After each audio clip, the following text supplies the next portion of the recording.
Hi, everyone. Thank you for joining today.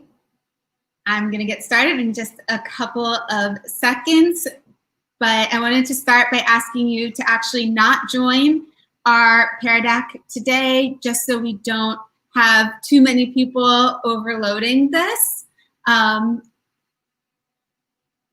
I'm so excited to have you guys with us today. So my name is Stacey Roshan. I am the Director of Innovation and Educational Technology at my school. If you are on Twitter, please give me a follow or tweet with us today. I'm at BuddyXO. And I also have a blog, that's techiemusings.com. And my book is Tech with Heart, and hopefully you'll hear that Tech with Heart infused within this presentation today. So I will really be talking about how to make learning active for every student using Pear Deck and my experiences using Pear Deck and how that's really transformed my classroom. And I'll share some of those experiences with you today.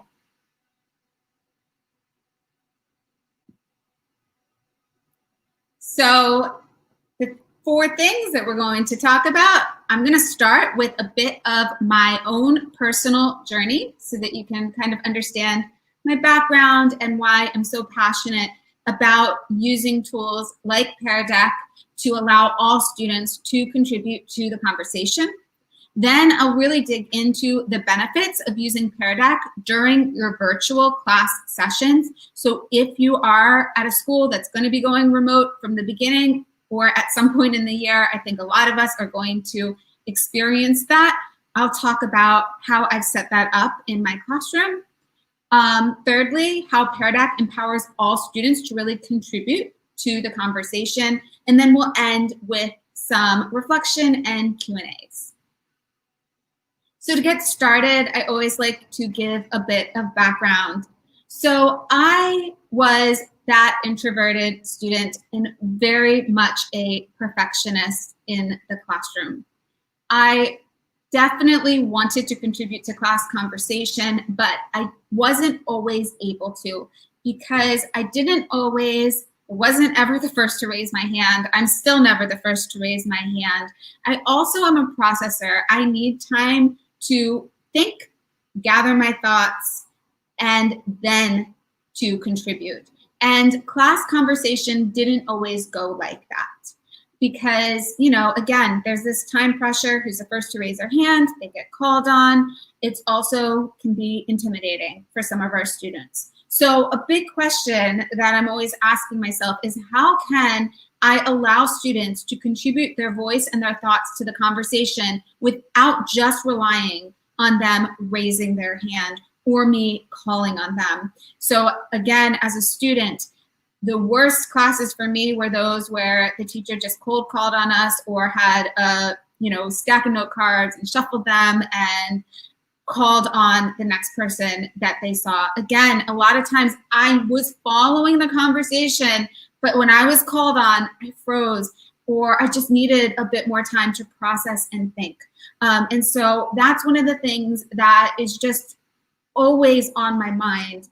And I'm always looking for tools to help us allow all different types of students to feel comfortable in contributing. Pear Deck has been a major tool for me in achieving that goal. So this is a quote that I love, and I actually have it in my book too. It's from Haruki Murakami in the book Kafka on the Shore. Adults constantly raise the bar on smart children precisely because they're able to handle it. The children get overwhelmed by the tasks in front of them and gradually lose the sort of openness and sense of accomplishment they innately have. When they're treated like that, children start to crawl inside a shell and keep everything inside. It takes a lot of time and effort to get them to open up again. Kids' hearts are malleable, but once they gel, it's hard to get them back the way they were.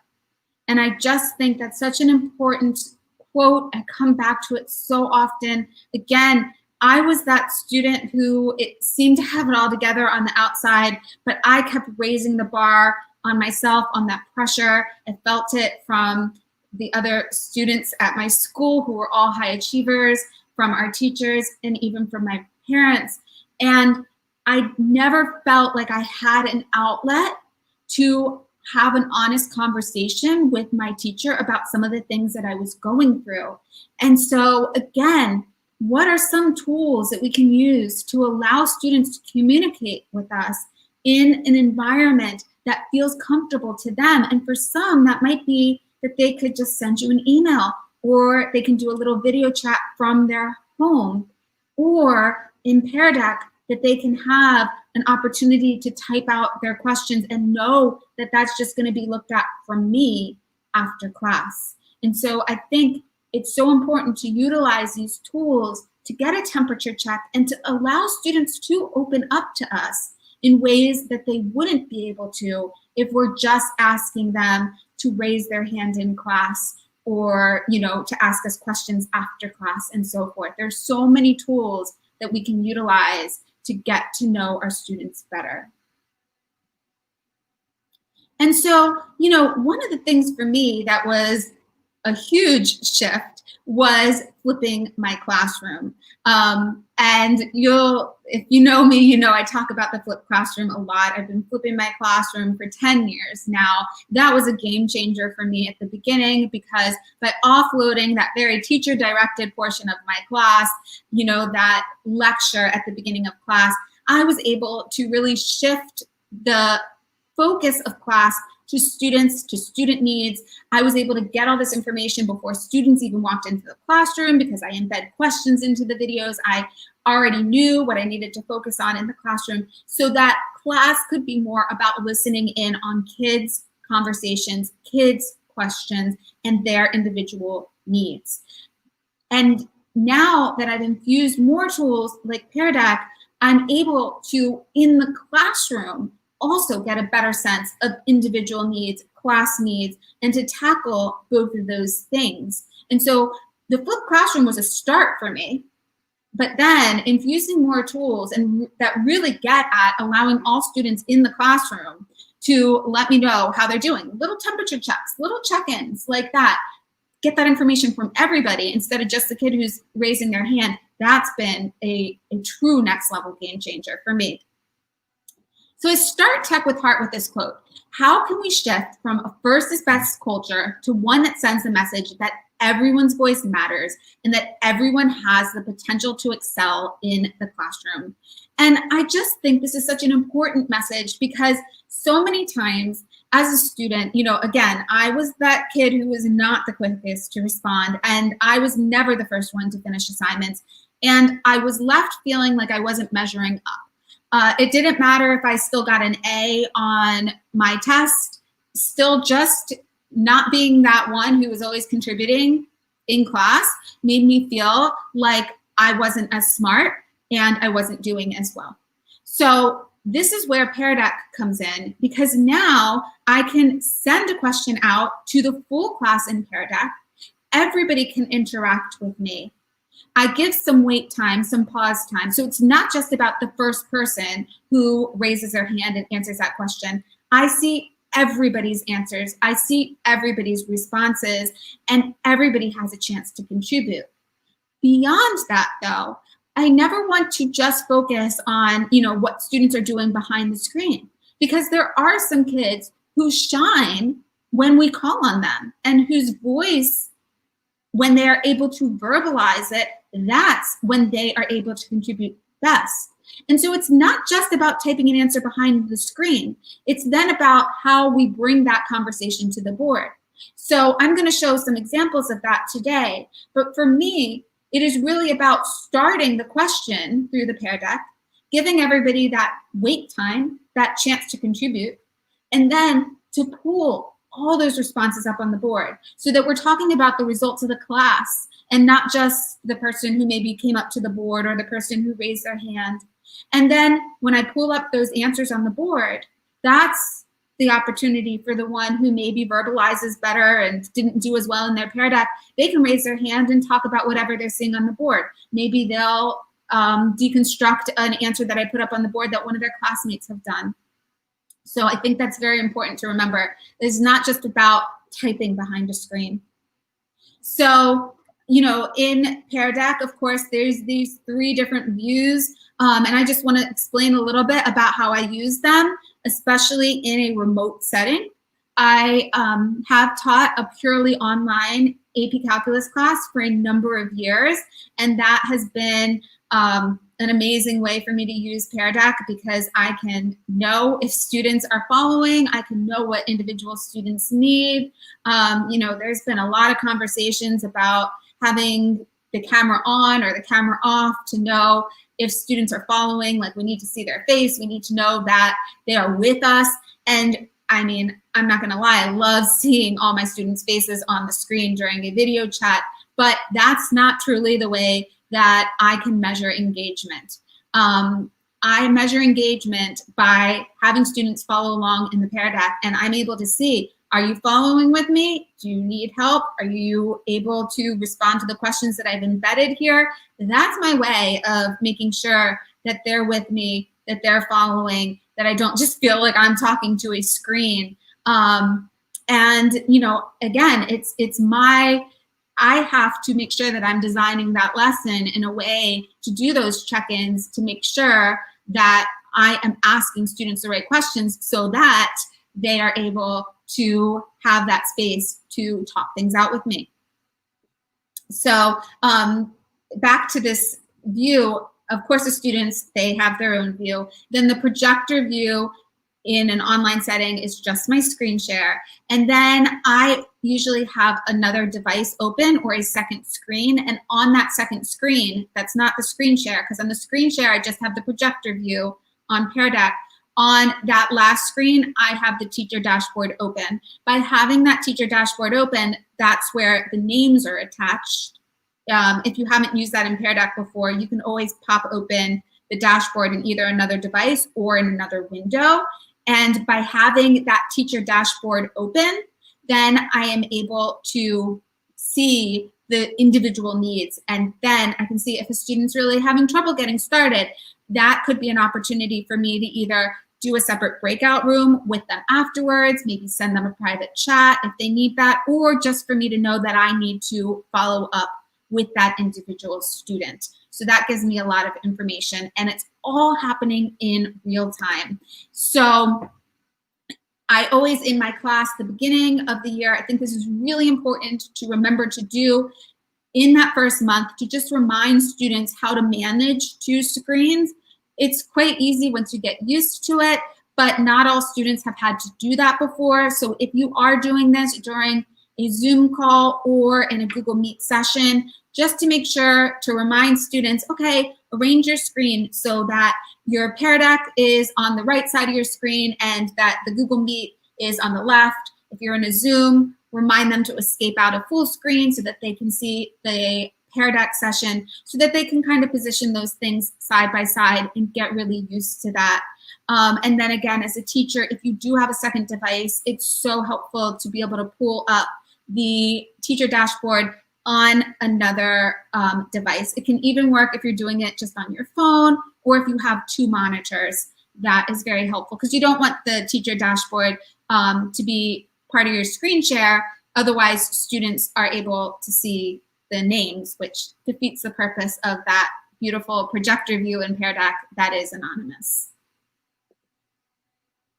So this is kind of how my online class looked. I was very lucky that in my online class, all my students had a small Wacom tablet at home. Again, it was AP Calculus, and I really wanted to see the nitty-gritty of their algebraic work and their reasoning and their thinking. And so as they're drawing in real time, I can see these answers coming in. And so this was a screenshot of what happened one day, and I can see that some students are quick, they've got this down, and others are kind of stuck. They've kind of drawn the picture, but they don't really know where to get started. So this is a great cue to me that we need to break this question down.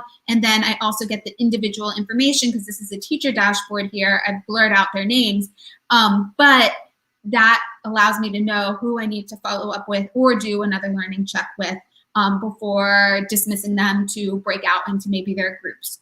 It's a great way too to set up some station rotations or some different individualized breakout groups. So, you know, again, depending on what you need, maybe you put a student who is going to be like the group leader in a group, or maybe I kind of break them out depending on what students need for the day. Again, I can get so much rich information just by doing a Pear Deck warm-up at the beginning. So I'm going to go through a couple slides. Again, please don't join us on this. I have a couple people who've logged in so that I can show you a couple of the different views here and kind of how I pull these responses up on the board. So this is a draggable type question here. So I can see 70 people have actually logged into this, which that's fine. Go ahead and drag the red dot onto 4, the green dot onto -4, and the blue dot on to 0. And so as you can see, if you are in this and you're looking side by side with me, this happens in very real time. So I'll bring this up on the board. Sometimes this is a great way to pull it up on the board, and you know, if you're stuck, take a look up here and see what your classmates are saying, and maybe they'll help you out here. And then what I can do is when I'm ready to pull the attention back on the board, I lock the screens by pressing this button here. So at this point, your screen is locked. You can't move the dots around anymore. And then what I tend to do is pull it up on the projector like this. And here's how I use the different views in Pear Deck.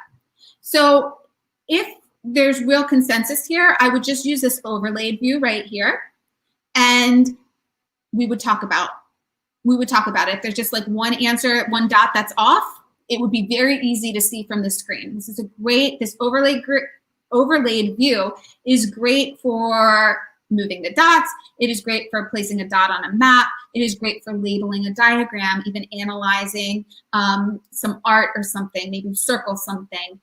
It is great for graphing. I love it for graphing. But when I pull it up on the board, I like to a lot of times talk about a correct answer and an incorrect answer. And so this list layout is a great one to then pull up, and maybe I would find a response. Not seeing one. I was thinking maybe somebody responded with all the horizontal dots. And then I could pull that individual response. I'll pull up a correct one. So I just pull up one correct one so that now we can have a conversation about it. So now we talk it out. I ask students to maybe unmute your mic if you want to talk up, or in the classroom, we would talk about the answer. And I usually like to pull up a correct answer and also something that's incorrect so we can chat out what might have hung this student up, or, you know, let's analyze the error together. Great power in analyzing mistakes. So that might bring me to this next screen, which is a drawing type one. And so students can actually type, or they can draw with the pen. And so I would ask them to draw what x = 2 looks like. And again, I have the different layout views here. So I have an overlaid layout, so I can see everything stacked on top of each other being drawn. I also have this grid layout that looks like this, so I can see more on a screen.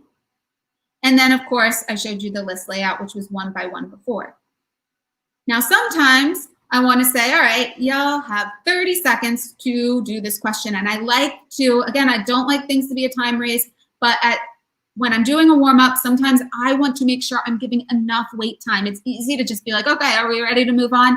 But I can say, all right, I need a solid 30 seconds for everybody to answer this question. So again, I was just holding down this lock button here. I just held my mouse down, and it's going to give me that timer.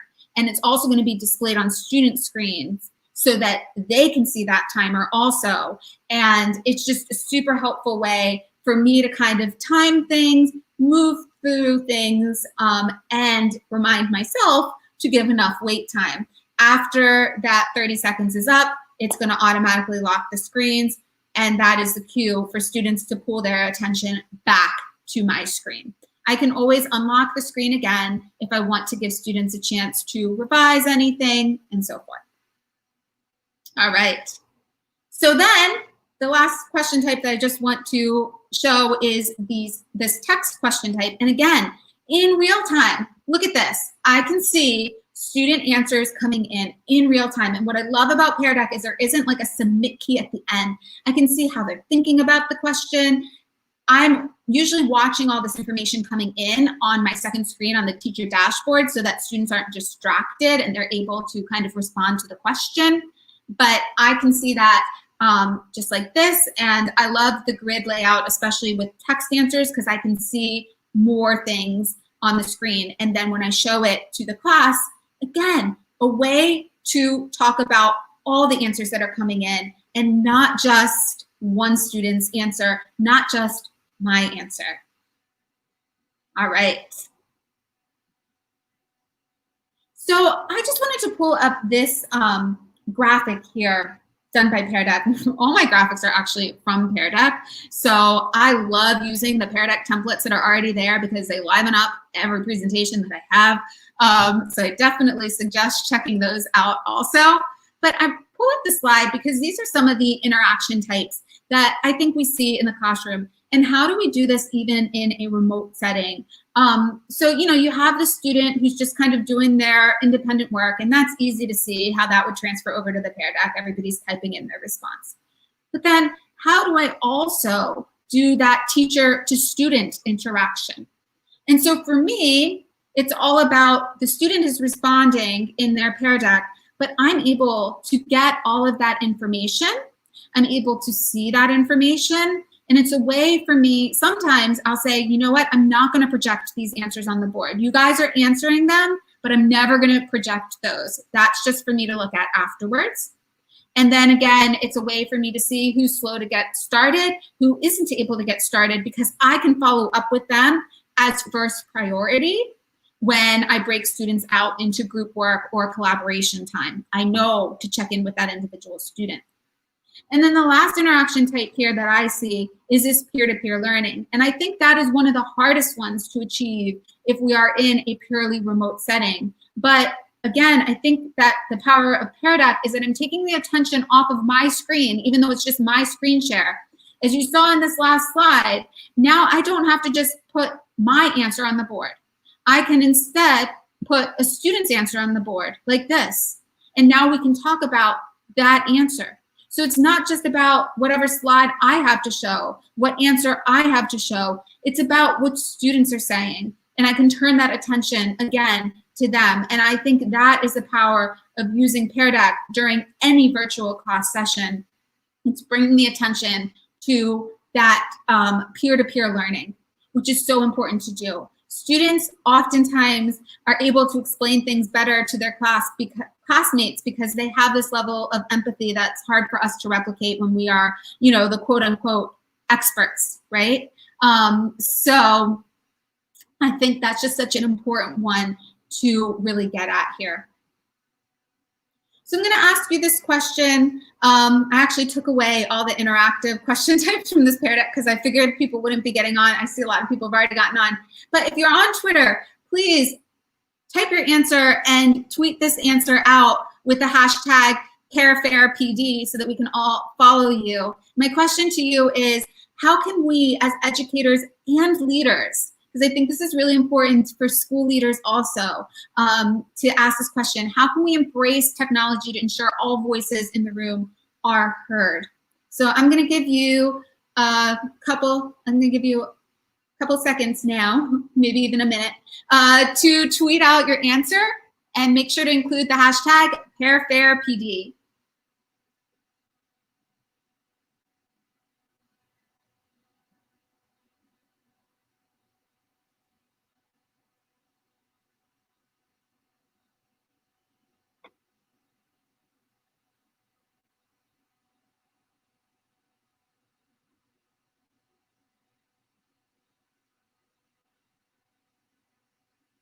All right, I'm gonna move on.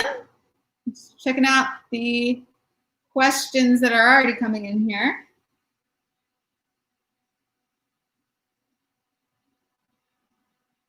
All right, I'm gonna get to some of these questions. How to hide some of the answers before showing them. That is available when you go into the teacher dashboard.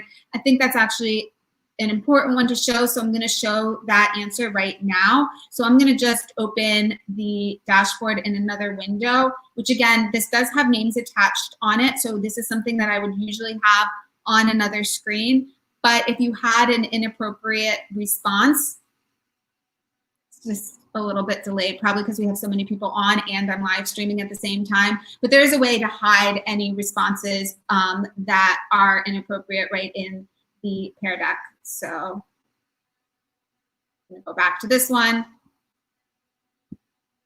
So you can just click right there and you can hide the response just like that, and then it wouldn't show up on the projector.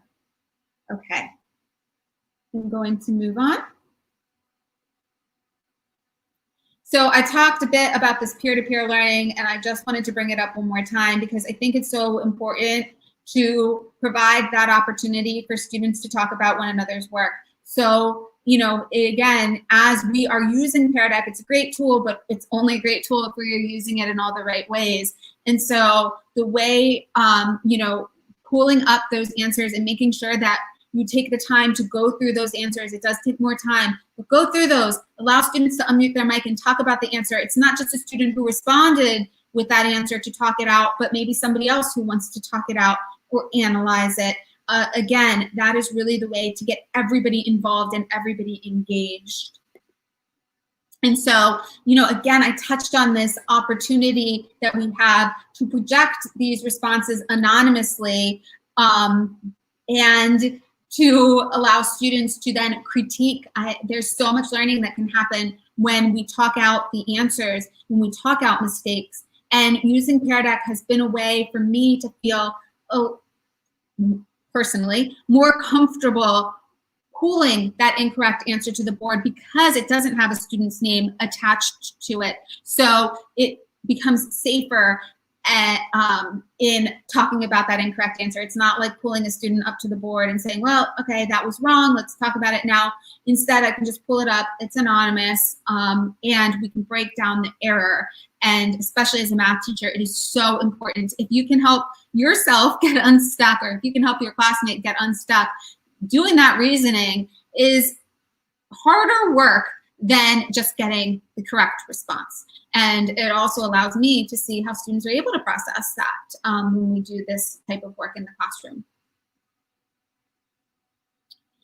And then this is just a little snapshot of my students working. Again, we had these little Wacom tablets so students could write everything on the screen. And like we played, this was from a game of Jeopardy, but instead of just doing Jeopardy where only one student or one group can chime in, they were working in groups for this assignment, but they were able to write it on the screen so that every student had to do every question. And then I awarded points based on how the answers were coming in. So it wasn't just whoever was the first to answer that question. It was, in a lot of ways, who had that.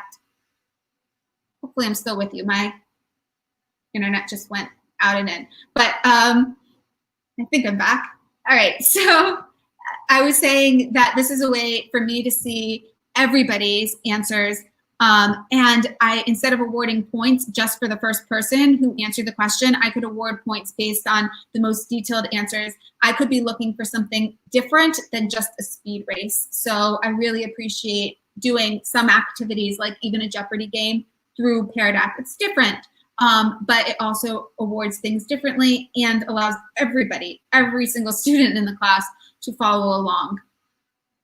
And then after class, we publish the takeaways, which is one of my favorite things, publishing the Pear Deck takeaways, which I'll get to at the end. Then everybody has a copy of the responses. So I am going to just show one more thing that's like, all right, if you're already comfortable with Pear Deck, this is taking it up a notch, but this is something that I do for every session and I really like doing, is that I log in as a student myself.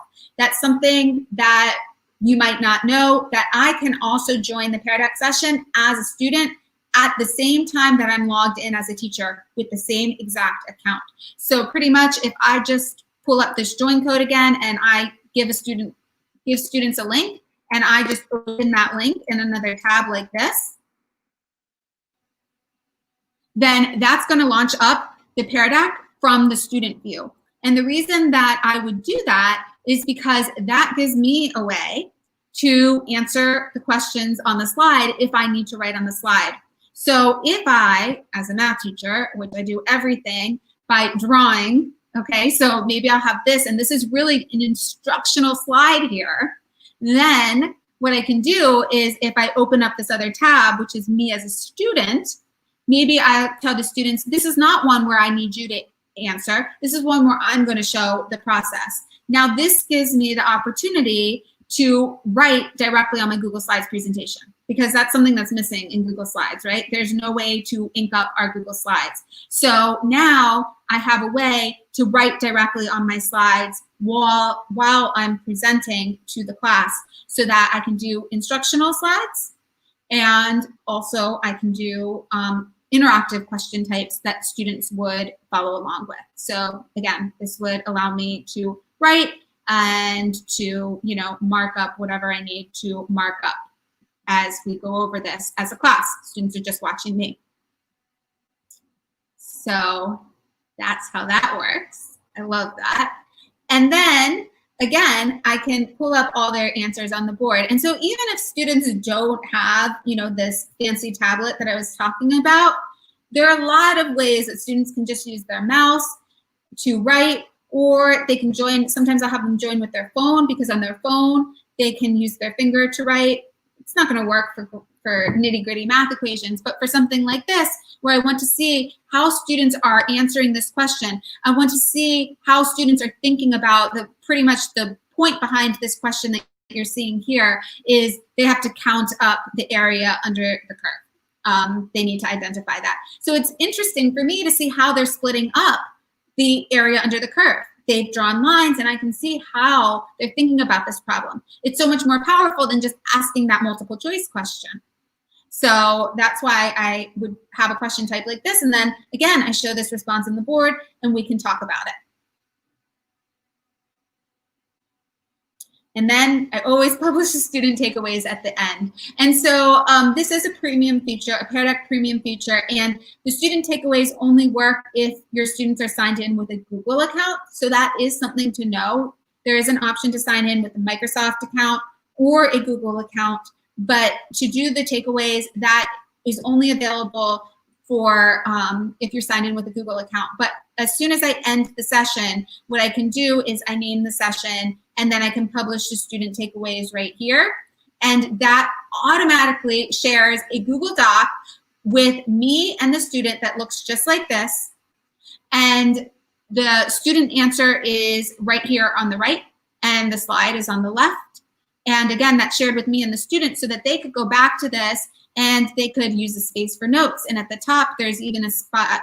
I erased it in this particular one, but there is a spot where they can summarize their thinking. And then what I also do, because again, you know, I showed you that I was signed in and another tab as a student, and I was maybe doing some instructional slides. As soon as I end the session, I'm also going to get my own takeaway because I was pretending to be a student. And when I publish that takeaway, I just share that Google Doc with my full class so that they have an answer key or something to refer back to after class. So that's been a game changer in the way I ran my online classes in particular, because I could share these notes with students instantaneously after class without having to do any more work, and it looked a little bit like this. And so one more thing that I wanted to touch on is just the power of the templates that are already there in Pear Deck for you. So if I hop back over to my Google Slides in creating this, and I open my Pear Deck sidebar, again, I told you, like, I got most of my graphics that you see here today from this Pear Deck template library right here. When I click on it, everything's a little bit delayed for me right now, so I might not be able to show you that exactly right now, but it reminds you to ask really good questions here. And I always go through, after I've laid out my slides, I go back through and I ask myself, did I ask a good beginning of lesson question? and I go through those beginning of lesson questions that Pear Deck offers there, and I'm reminded of what questions I should probably be asking. Am I doing a temperature check at the beginning? During the lesson, am I remembering to check in with students and give them, like today I didn't build those in, but I always have questions built in, like, are you following? Are you keeping up? And those you'll be able to see in the during lesson section. And then at the end of slides question, there's a bunch of reflection questions built in. Am I making use of these questions that are in the Pear Deck library? And something important to know is that you can edit all of these. So if I pull in one of these questions, like this one right here, I can edit anything on that slide.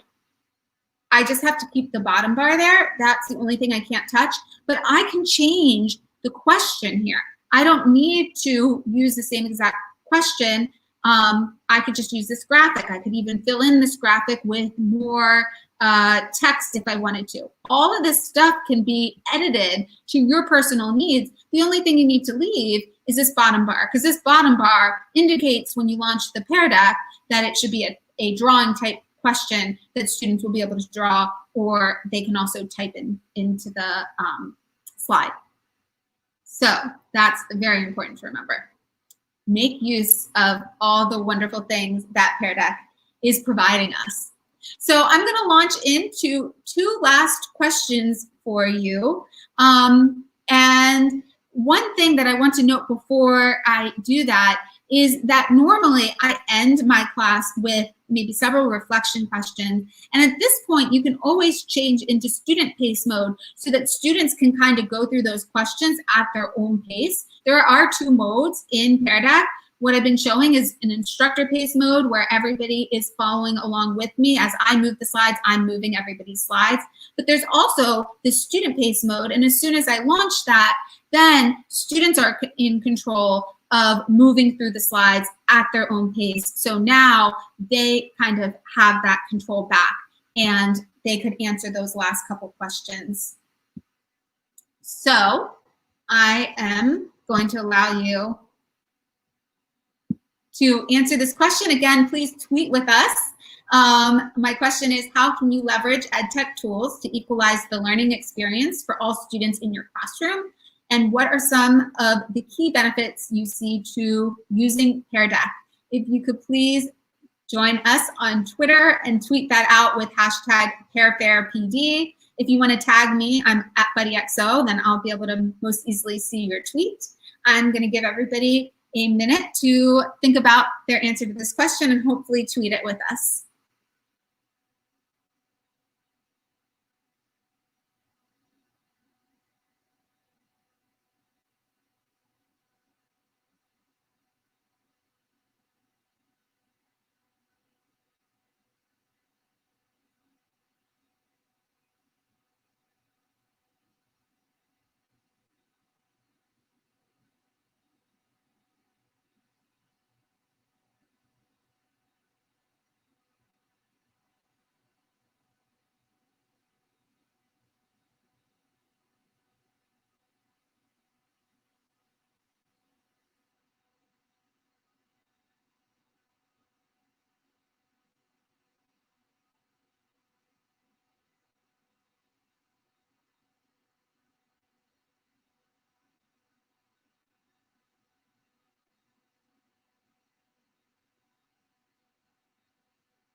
All right, I'm just looking at the chat and the questions that are coming in and also some of your tweets. Just have one more reflection slide after this one, and then we're gonna get into some Q&A.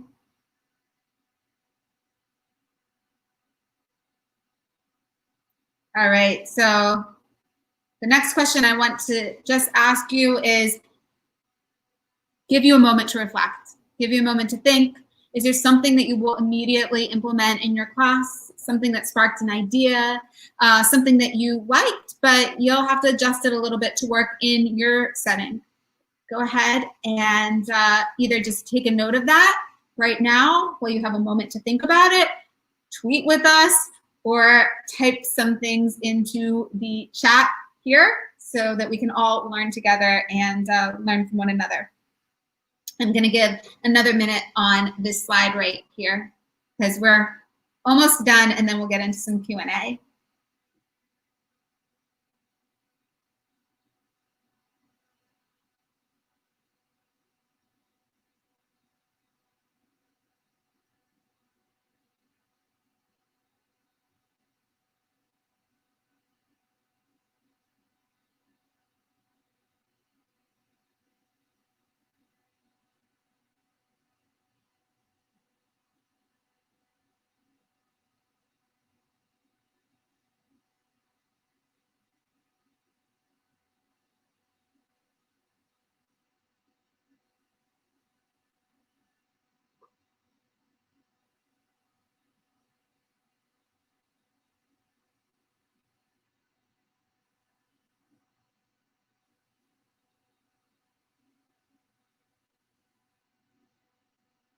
Awesome.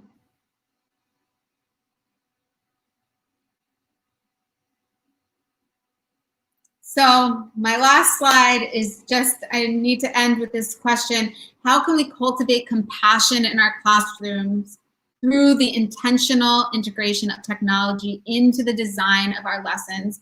I think Pear Deck is one of the most useful tools that I've been able to use to get to know my students on a more individual level. And that to me is where it all starts. It is really about getting to know my students, get to know their needs, give them a platform to comfortably communicate with me, to talk things out with me, to let me know what they need, and for me to be able to see what they need, because sometimes students don't even know the right questions to ask or what they need.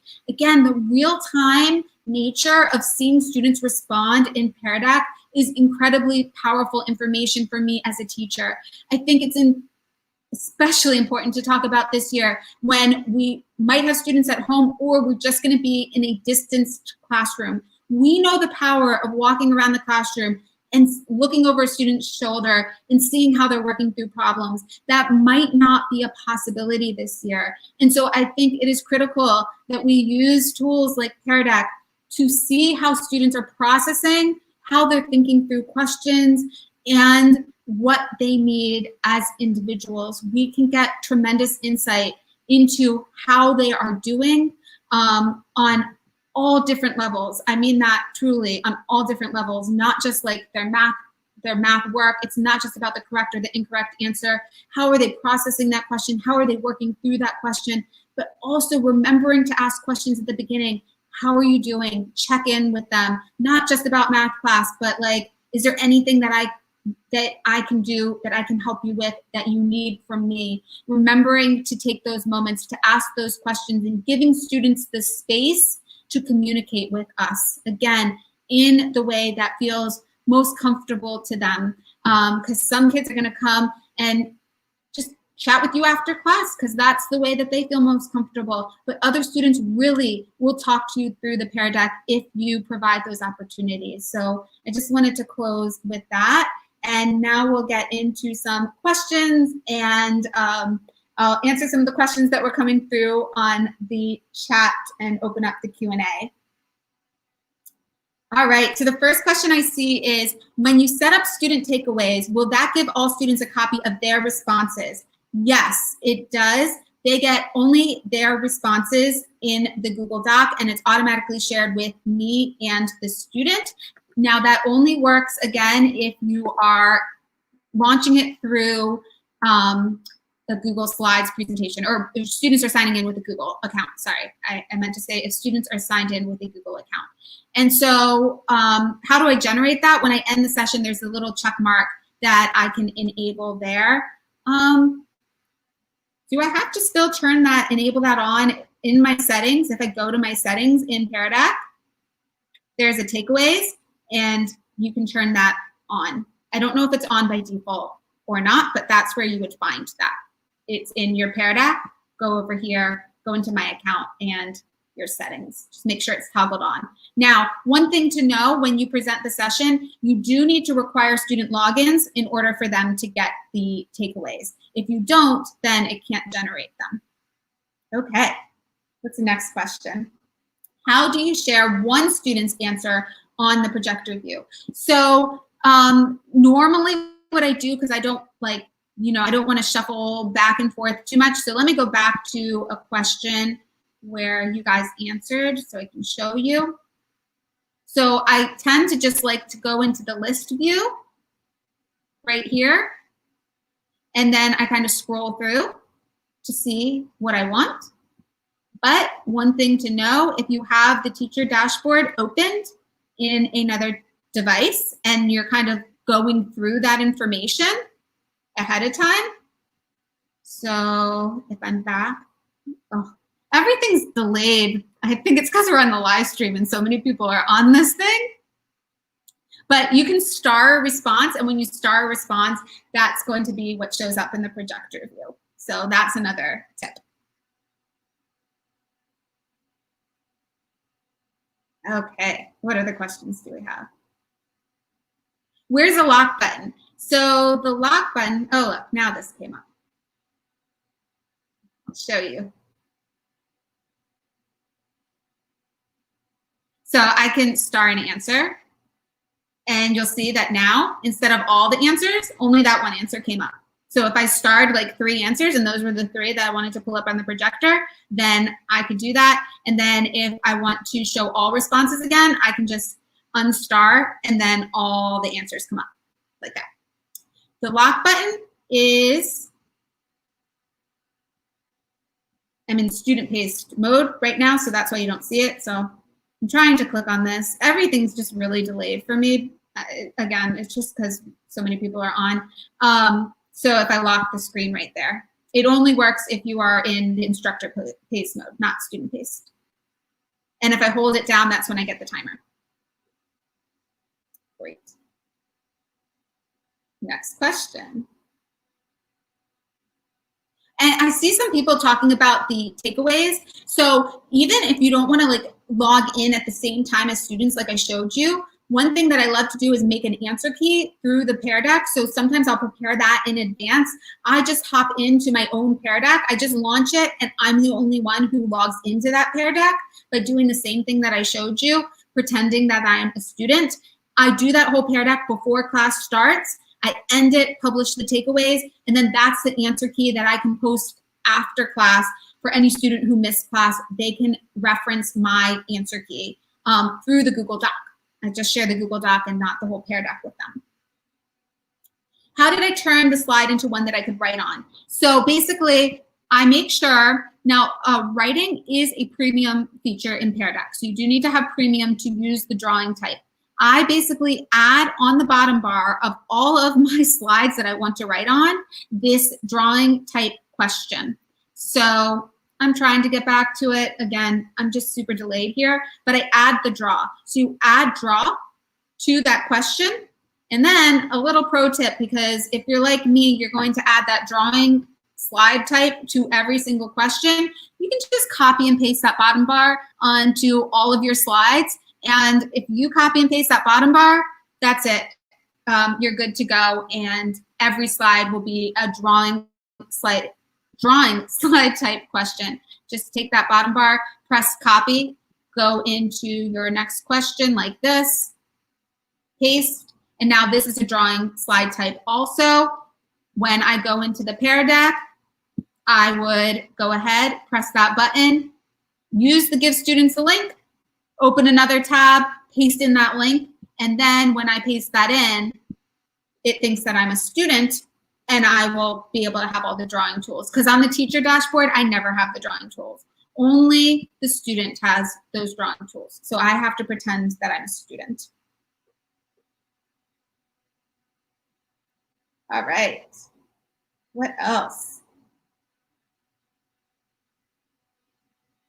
Thanks for the kind messages in the chat. I'm seeing those come in. I appreciate it. Hopefully I cleared that up with how you log in as a student. I'm logging in with my same Google account. It's my same teacher account. I'm logged in, both things, same Google account at the same time, teacher and student. It is fine to do. It works great. It's one of my favorite tips about Pear Deck. It is my teacher account. I'll tell you that, you know, I think the lag right now is honestly just happening because we're on a live stream. I've done this with students at my school. We've had over 100 students on, 150 students, no problem. I think the lag is a result of I don't have the fastest internet at my house.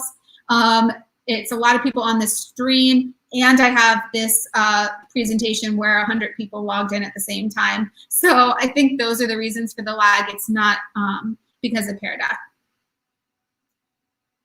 Thank you. Thank you.